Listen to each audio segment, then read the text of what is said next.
Like and subscribe to JoJo and I've been broken, you've been broke, your heart been broken. I'm still broken, breaking down weed. I've been hoping, you've been hopeless. Help me, please, heaven notice me and my What's good, YouTube? It's your boy JoJo and T-Dot, and back here with another video, man.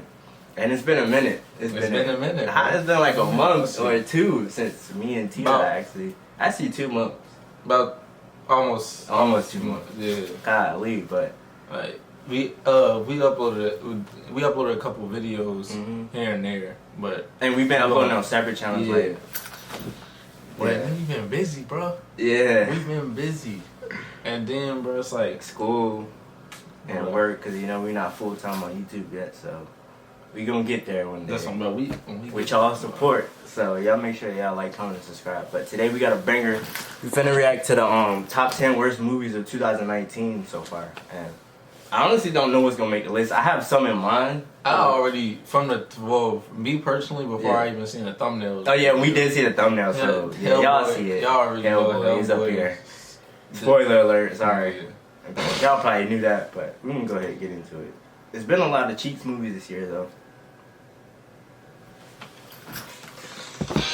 Avengers Endgame, Toy Story 4, Us. There were plenty of great films released this year. Okay. We also saw plenty of stinkers. Welcome to Watch Mojo. Endgame was hard. This was hard. So I was like, what are y'all talking about? These niggas don't know. They better not come into it. That Toy Story was legendary. Endgame was legendary. Us, you can debate if you like those if you like it or not. But if you watch Toy Story Endgame, you gonna like it regardless of what movie you like. Like, come on, man. Hey, they cap it. Yeah. And today we're counting down our picks for the top 10 worst movies of 2019. Yea, though she walked in the valley with the shadow of Medea. Little Red Riding Hood and the 3 bears, she feared no evil, because the 3 little pigs was not around. Amen. For this list, we're looking at some of the very worst films released in 2019, either theatrically or to streaming services. We'll mainly be looking at major releases, but smaller indie films will also be considered, as long as their poor quality was enough to earn them a fair amount of attention and press. Maybe like some Netflix movies. Number 10, Men in Black International. If you were born in the late 80s or early 90s, chances are that you really loved the first Men in Black film.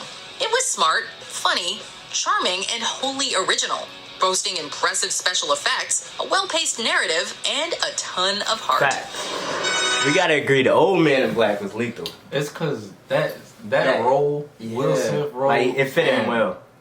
And the versus like the plot, it kind of went deeper than just them being agents, and you know what I'm saying? Because like they had like the little debates about them being friends and stuff like that, and they had it was like a lot of drama into it and mixed with the action. That movie, I actually gotta go back and watch all 3 of the old Men in Black is lethal. I know. Shout out to the actors in the new one. I know Chris Hemsworth and the lady, she was in the Ragnarok too. Yeah. I mean, she's a part of the Marvel. I forgot her name. So her name too.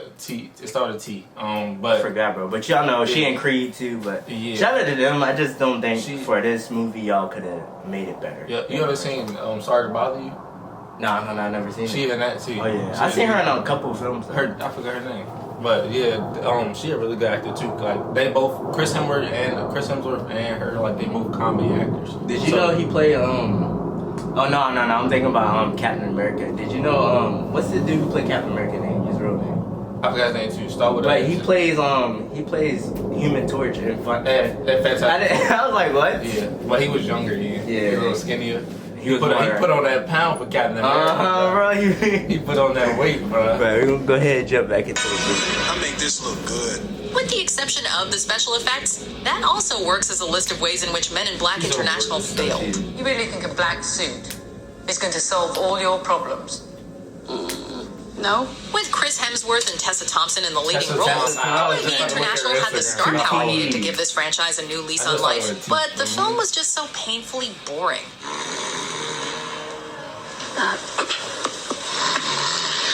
The villains are utterly forgettable, the action underwhelms, and the jokes rarely elicit more than a chuckle. Number 9, Lucy in the Sky.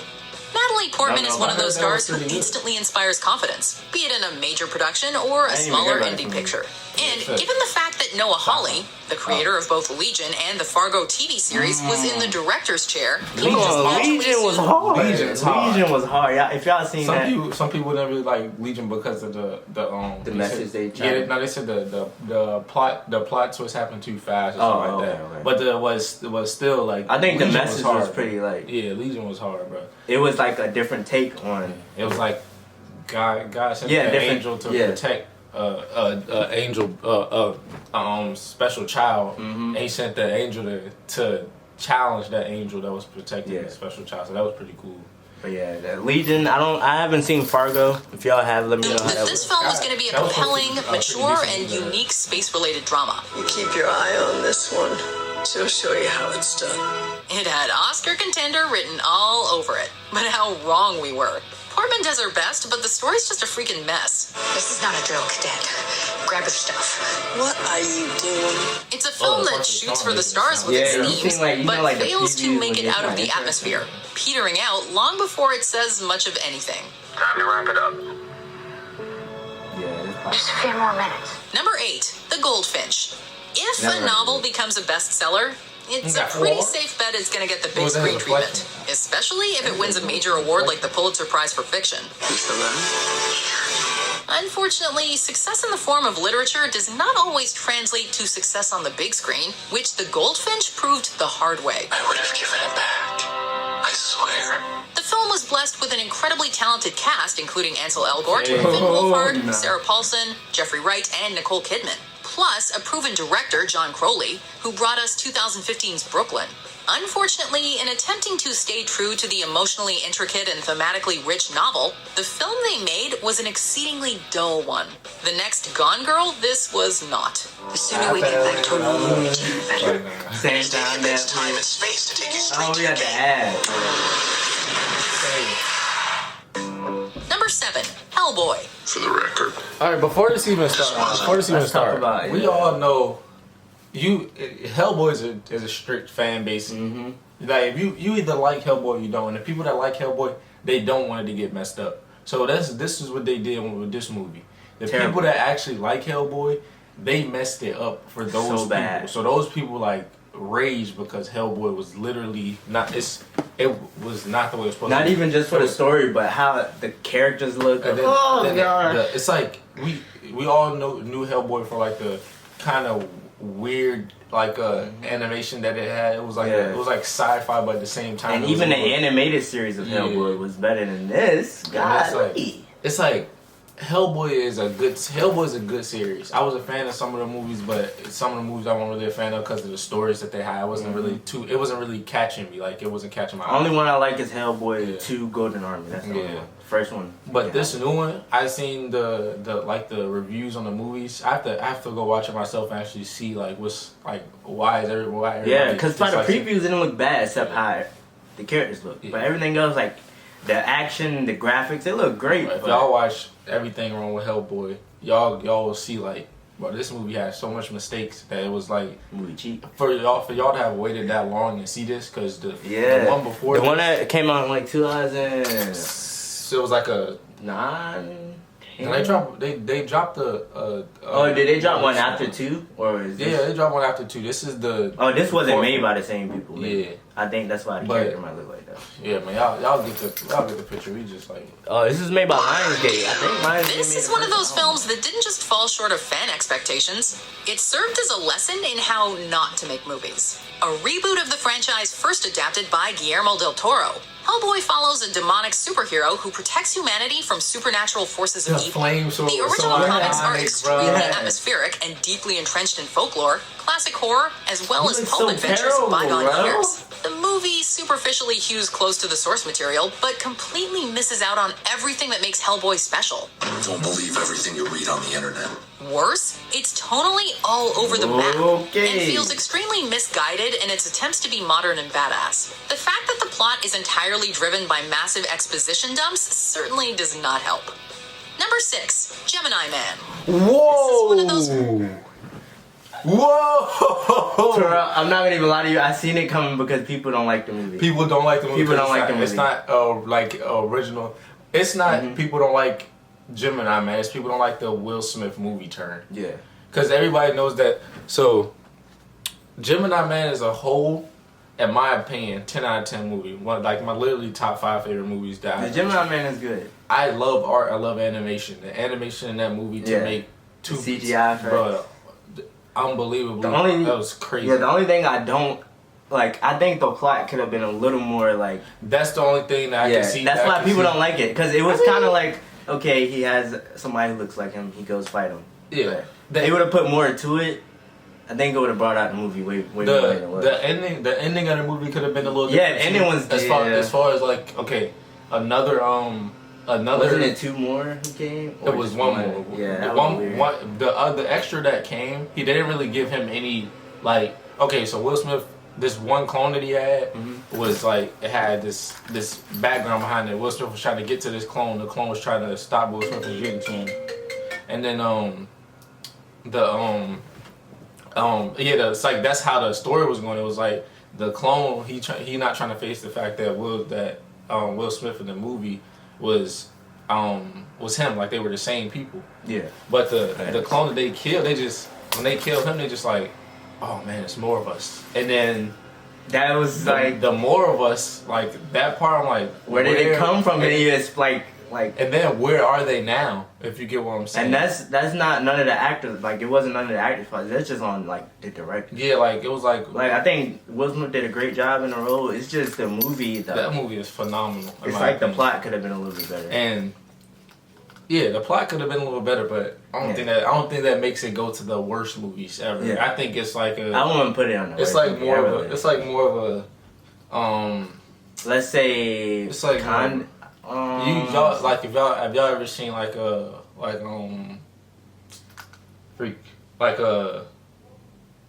Alita Battle Angel? It's like that movie's good, but the plot could have been a little better. Yeah, and so it's like the graphics is amazing. Yeah, it's so much good stuff in the movie that I don't think the plot makes it a super bad movie, because the plot was a little off, because everybody knows the plot can't be good in every movie. Apparently that's just like not gonna happen. But I think that movie was 10 out of 10 in my opinion. But I think if they went back and just enhanced that, yeah, and then they can make a second one. Yeah, definitely. But honestly, considering it was in development hell for nearly 20 years, maybe this is the best movie it could have been. Will Smith is great in the dual leading roles, delivering believable emotional performances as both the aging government assassin and his young clone. He's trying to run. He's trying to save you. Mary Elizabeth Winstead and Benedict Wong similarly do their best with poorly written characters. As for the film's premise, it's plenty compelling, but the execution is all wrong. Filmed at 120 frames per second, it's a film that pushes the medium in ways that sometimes makes it hard to watch. And it feels like quality dialogue, narrative logic, and pacing were ignored in the process. Basically what we're talking about that you're struggling with is fear. Embrace it and then overcome it. Number 5. Rambo: Last Blood. I ain't seen Rambo. Was bad. Wait. Before we watch this, have you seen Rambo? Yes, but I haven't watched this one. But all right, we seen the regular, but I'm saying, did you see this new one? No. All right, so y'all know the old Rambo's is legendary. Me and T-Dot and Chaz, we all wanted to go see this. So. It's because the first Rambo, the first Rambo was amazing, bro. It's the young Sylvester Stallone. That's why this one. Is it 2? It's 2 of them actually. It's 2. This is the other one. It's 2. So, bro, this like franchise itself, it's just, bro. We had high expectations for this, and now that we saying this, it's like I want to see it to see what was bad about it. That because I seen Gemini Man, I didn't agree with that, but now that I see this, I'm really like, bro, I got to see what's wrong with this, bro. I got to see. Rambo, God. When a character is as iconic as John Rambo, it must be hard for an actor to retire the role. After all, second only to Rocky Balboa, Rambo is a massive part of Sylvester Stallone's legacy as an actor. Unlike with Rocky, however, Stallone has yet to find redemption for his tortured Vietnam veteran's less than stellar later installments. But with this 4th rotten sequel, and the least well-received film in the series to date, we really hope that Stallone will just put the character to bed. The story is a mess, and despite attempts to make Rambo sympathetic, it's hard to root for somebody this brutally violent, especially in a film that's been criticized for perceived xenophobia. This is what I'm getting. First of all, what she said, put it to rest. They saying, all right, you got 3. He's old now. why bring it back this far behind? When did the last Rambo come out? Maybe in the 90s, maybe 2000s, early 2000s, early that. 2000s. And it's like, I guess he's saying, as far as like him trying to feel like sentimental or whatever. I think this is what I think. Some movies you can't expect. Yeah. Some movies you can't expect them to like stay the. I don't know, cause like stay the course, especially for an actor. For certain things like that, if they're gonna make a fourth movie, why would people want to see the same thing again? Like they've seen it 3 times. It's like exactly. Why would people want to see the same thing again? Like it's like I understand you're like, oh man, stick to the original thing, but like like him time, going to kill. We don't like just like we seen Avengers. Four Avengers movies, and all the Avenger movies they had something different. It's always something different. That's why people go back and go see them. And then you seen the Iron Mans. All Iron Mans, they had something different. And they all have like something that makes them do what they do. Yeah, or and it's how like they feel. But I with go Rambo, stick to the character. You all love the like character. He got the maniacal mindset. He got the whoever mess with him, whomever mess with the people he loves. It's just overall crazy. Yeah, but. At a certain age, it's unrealistic to be like that. It's like not realistic to be like that. Yeah, he's old. So like, you think he's gonna go keep doing what and then you gotta think sometimes it's gonna come back to haunt him. I think that's a good turn to the movie, in my opinion. How they play a tactic, we don't know. Yeah, I'm about to say how they actually initiated that. Yeah, I don't know about that, but in my personal opinion, I think that's a pretty good turn. Yeah, but from what she's saying how they did it was wrong. Yeah, it's hard for you to feel bad for someone. And then she telling like hang the John guy. What if you don't want to? Yeah. What if you don't want to? Phobic undertones. Number 4, The Fanatic. Hey, Aaron. I heard about that. Chocolate mousse. I can't talk too long. I gotta poo. John Travolta, what happened? Oh, that's John Recent Travolta. years, Nicolas Cage, which is too bad because, as we saw with his performance as Robert Shapiro in 2016's The People vs. O.J. Simpson American Crime Story, he has still got the chops. Now he's playing an obsessed. Say word. Face Off on the hardest movie y'all seen by John Travolta, or Grease, or freaking Grease. But not, bro. Face Off is crazy. I mean, with Nicolas Cage and John Travolta, that is one of the hardest concepts I've ever seen. And those two actors go. Yeah, it's like they switch lives basically, and one of them didn't want to. One of them didn't want to do it, but the other one he wanted to commit crime but not get caught for the crime. So, and that was one of the first movies that actually had the thing about switching lives. Yeah, that jump was up because when they switched their faces, bro, and John Travolta just went crazy. Nicolas Cage body. He was. What year did that movie come out? 2004. It was super early, but that was one of the greatest concepts I ever seen movie wise. Fan in a psychological thriller directed by I haven't seen John Travolta movie. Don't let him do this to me, Amanda. I'm a fan. I'm a #1 fan. Stop it. Stop it. Okay, so stop it. I came here to see Hunter Dunbar. Leah! It's campy, but not campy enough to become a classic. And though Travolta turns in a committed performance, the film is completely devoid of humanity or likable characters. Even worse, it fails to say anything insightful about its key themes of celebrity and obsession. But let's not forget that 2019 also saw Travolta in the equally awful Trading Paint. That bad, huh? Never heard of that. Number 3, Serenity. Every now and then, a film gets released that's so obviously bad that the distributor essentially sweeps it under the rug as if they're disposing of a body. Such was the treatment received by 2019's Serenity following terrible test screenings. If it helps, I don't much know either. I just kind of know what's supposed to happen. How such a massive misfire could occur with such a rock-solid cast, we'll never know. But most of the responsibility lands at the feet of the script. Because like I say, you were right, and I was wrong. It's a convoluted film with twists, turns, and character motivations that feel completely unrealistic and often downright absurd. The melodrama verges into the realm of parody, and the cliches come fast and heavy. I'll get that. It's honestly almost worth a watch in the so bad it's good. She tried to sound Number 2, X-Men Dark Phoenix. Okay, all right. Before we just, I heard this was bad, but my boy Chive said this was good. So well. As we know, Dark Phoenix had no original feeling to it. Like it's like you were watching a whole new because like I don't know what it is. Like so they first introducing this character. Now their first story has to be something intense for you to love the character. Like from alright, y'all might love it from the comic, but for like actual on screen MCU. And we never left for what was you saying, bro?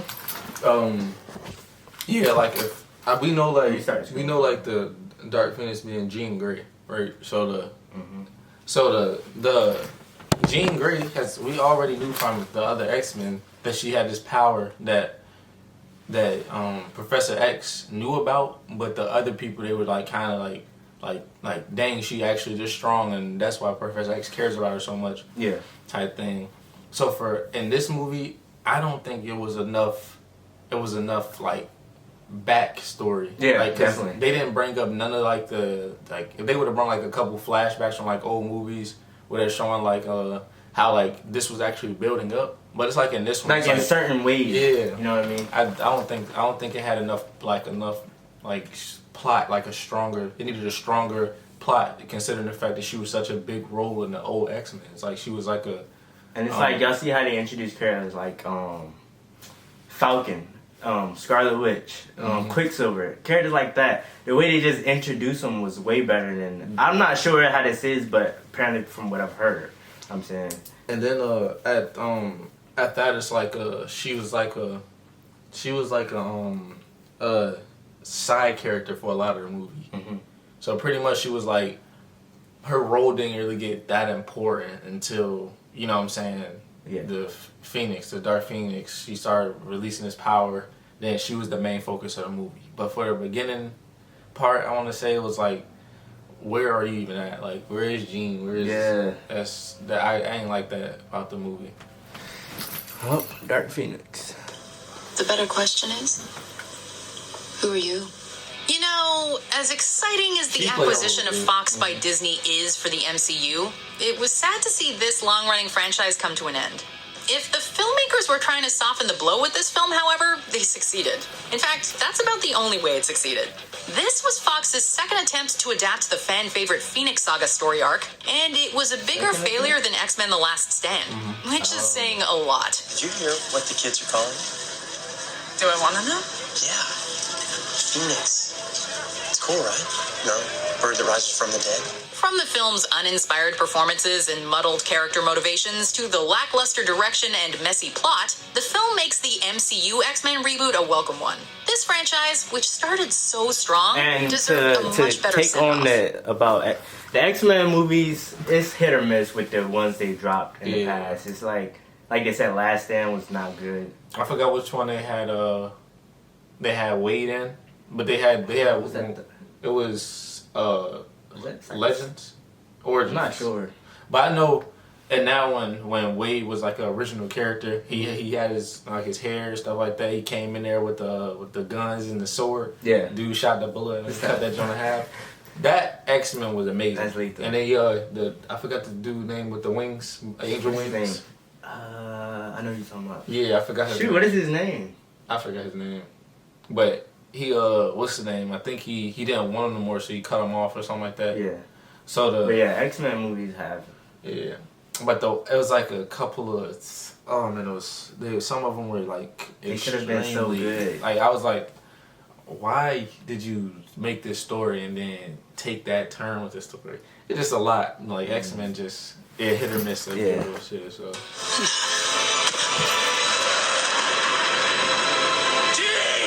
This list has gone back and forth between Oscar bait and failed blockbusters, but I will give you a clue and say that number one is neither. But it is offensive. All right, let's check out the dishonorable mentions, and then we'll name our worst movie of 2019. I still can't believe it. Never seen it. Believe what? Think you're mine?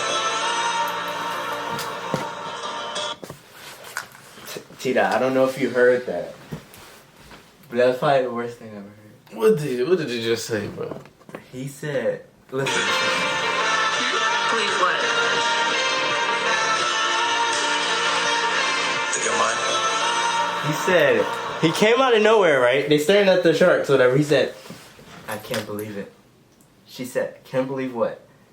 He turns to her in the slowest, most dramatic way and says, "That's your mind." And then the music, I thought they tried to add a dramatic like, oh my god! Like we not knocking dudes. Like if you want to, like if you romantic like that, shoot, do your thing. But that was just cringy. I'm sorry. Like get your lame ass. Your lame ass. This again. This again. So you did this plenty of times. I seen this, bro. This movie cheeks. God. We seen this on Netflix, bro. This movie cheeks. It was, bro. Alright, so when you first was about to click on it, you was like, "Oh, this is the script." Like they said, you gotta be quiet or whatever. Bro, I never like they have a they had a scary movie like this where it was like don't. Was it? No, it wasn't. Don't breathe. No, it was That was one, but it was another one. It was like I know what you're because Don't Breathe was with the blonde guy. Yeah, but then it was, you know what I'm talking about? It was like Lights Out or something. Lights Out was like it was like you can't talk or whatever. Yeah, so I'm looking at this. I'm like, shit, this is not and then like to me, these type of movies they have like that. They have like that the Mist kind of. Mm-hmm. You know what I'm saying? Like, cause The Mist was that movie. Like, even though I didn't even see The Mist, but I was about to watch it. That's on Netflix, right? I don't even not the series on there. Okay. But The Mist, the movie, the actual movie. Bro, I ain't. And it's a movie on Netflix like The Rain. It's like those type of like the concepts and like damn. But I was kind of disappointed in that one too. But this is terrible. It's completely cheeks. You know the plot made no sense. And then at that, the bats. At some, whatever these monster janks is, at some situations, somebody would literally, because they run off of sound, correct? Mm-hmm. Somebody would literally do a decoy sound and then run away, and then for some reason, one or two bats would be like, hold on, something's not right, and then go flying and get the dude. What is the point of bats working off sound that they can think? That makes no sense. Stupid. That makes no sense. How they two bats out of all the bats was like, I don't trust that. And then the ending, when he went to go try to... Alright, so I think it was just the dad. The ending was so... Yeah, he tried to go figure out, how can I stop this? So he went to this old lady house, and she had a whole bunch of bats around her house. And then he got folded. This dude... I don't even remember how the movie ended. It was that girl, the one girl, and that kid. Mm-hmm. And that's the only two people that survived, I think. It was so bad that I was actually on my phone while watching it. It was so bad. I think the grandma got folded. Yeah. The grandma was like dude had a pump. He said, "I'm not. You ain't gonna come to my town." Oh, I know what you're talking about. Those movies where you watching it, you literally on your phone.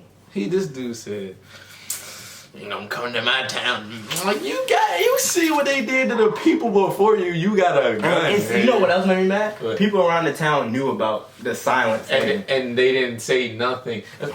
I'm off this movie. Let's listen to what she had to say. What's it called? Jacob's Ladder. I'm intrigued for something. I think it's HDA. Histone deacetylase inhibitor. It targets traumatic memories. The vets, they call it the ladder. Take this to the gastroenterology person.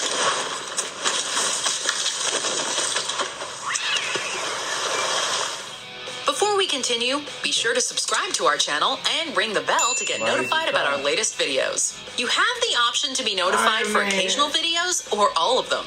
If you're on your phone, make sure you go into your settings and switch on notifications. Okay. You can do that. Number 1, Loquisha. They want women and minorities. They don't want white guys like me telling them what to do. If I was a black woman, I'd be perfect.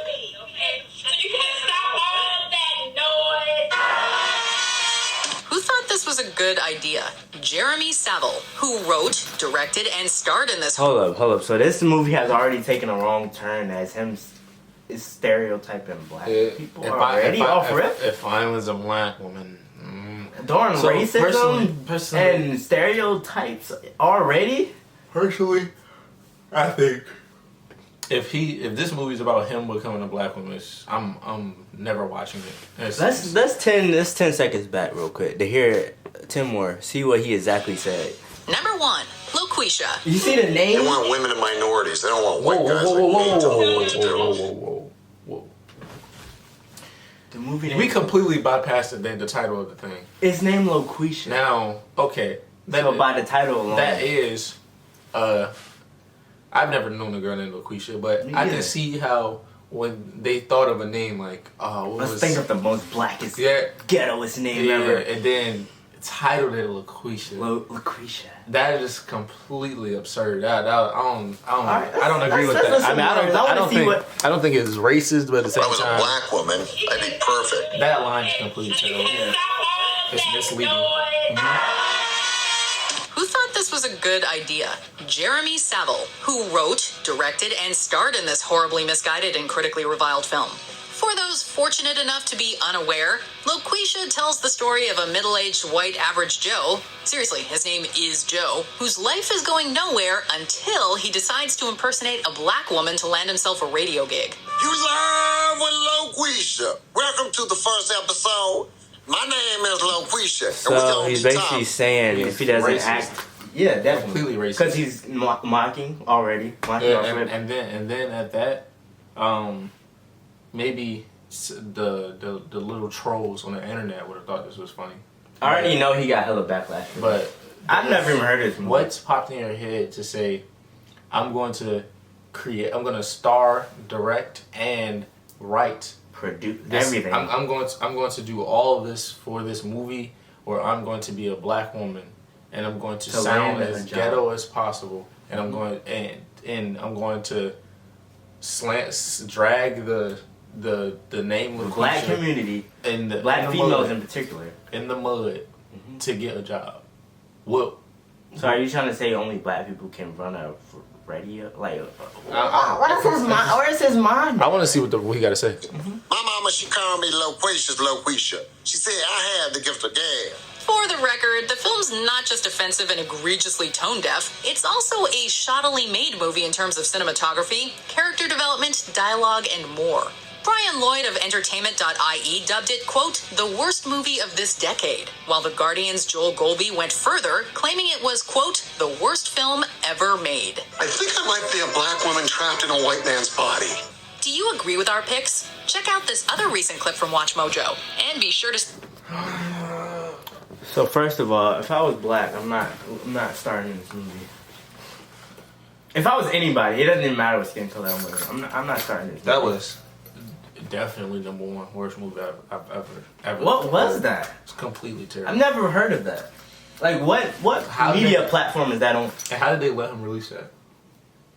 Who agreed and said, "Oh, yo," because you got to go through the script first. That's what I'm saying. Who looked at the script and like, "Oh, this is a good idea, bruh." Yeah, but bruh, you on to something, bruh? You black? Hey. I mean, you not black, but you want to be black. You try and you being racist a little bit. I like it. I like it.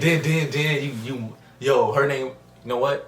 I like that name you chose. Yes, bro, because I like how you put the Quisha in and you put the yes sir. And then you talk together. I love that part when you was on the radio, you was loud. I like that. Bruh. You gotta go with this. That was trash. That movie was so bad. Completely bad. It was so bad. I don't even know what to say anymore. That kind of made me mad. At that point, y'all, we out there. Don't forget to like, comment, subscribe. Man, you already know, man. And international. We out.